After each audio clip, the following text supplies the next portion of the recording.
As you can tell on this show, our producers love having us make choices. So now we move to a little game called Start, Sit, and Cut.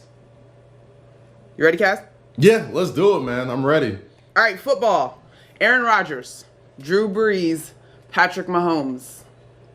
Start, sit, cut. I know you probably can't go wrong here, except if you don't start Patrick Mahomes, the best player in football. Start Patrick Mahomes. Bench Aaron Rodgers.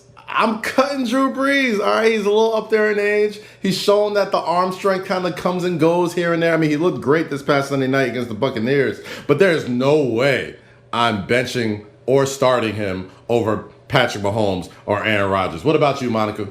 I agree with you on that one, and therefore, let's move to the second one. I'm taking the lead on this one, though.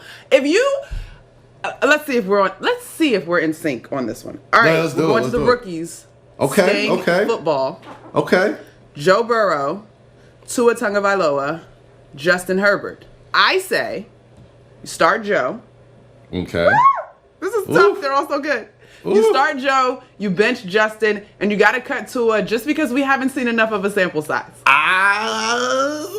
I gotta disagree with you there. All right. I love all three of these guys. I think Justin Herbert's been the best of the bunch so far. So I'm talking about right now, as of Tuesday, November 10th at 8:23 a.m. I'm starting Justin Herbert.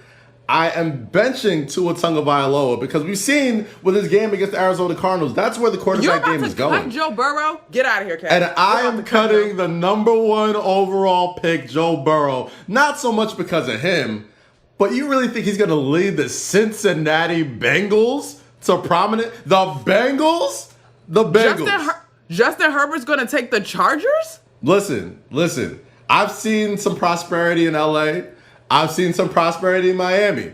I never see no prosperity in Cincinnati, all right? We barely see it in Ohio. I mean, they had to get thank God, one of the greatest players of all time happened to be born in that city, or else the state of Ohio would never see a championship, all right? So I love Joe Burrow. I think he's a baller. I think the game is where Tua Tagovailoa is going, and I think Justin Herbert's been the best rookie of the bunch. So that's my start bench cut.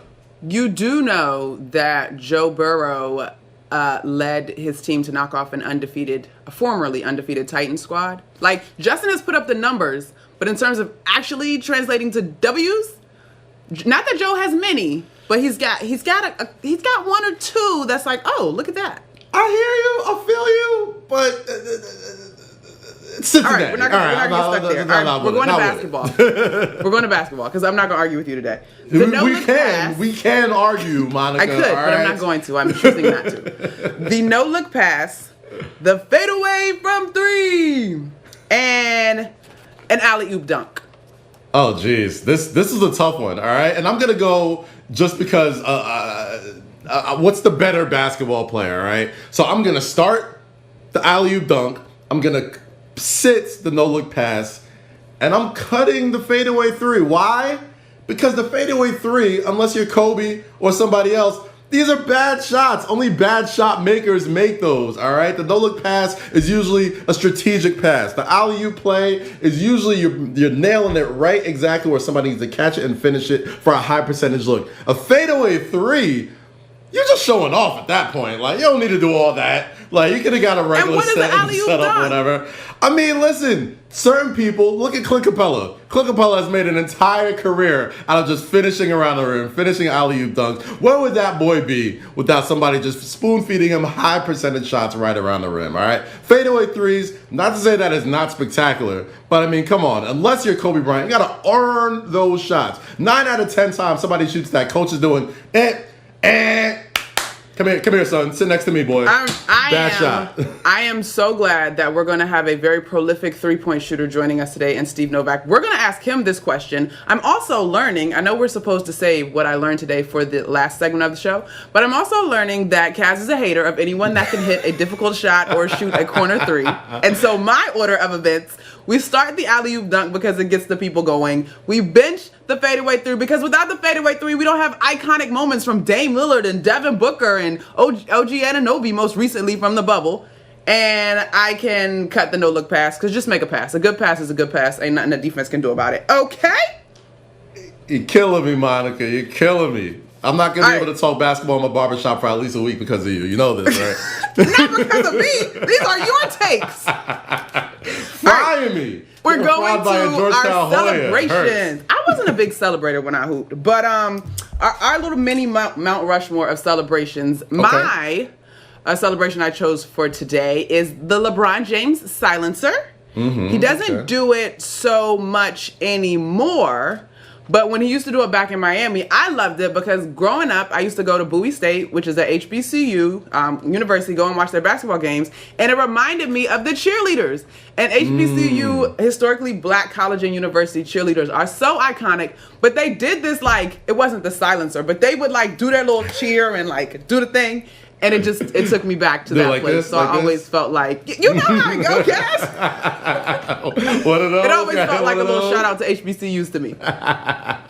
I'm going to go, my selection is Russell Westbrook's disrespectful as all hell.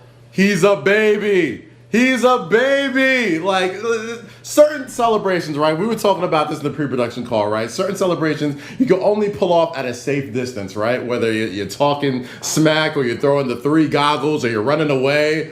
Russell Westbrook gets right into your face, bullies you, and says, use a baby. Like, there's nothing more disrespectful than that. Now, granted, it kind of came back to bite him in the butt a few times because, you know, whatever. Anybody, if you talk to me, you got to back it up a lot.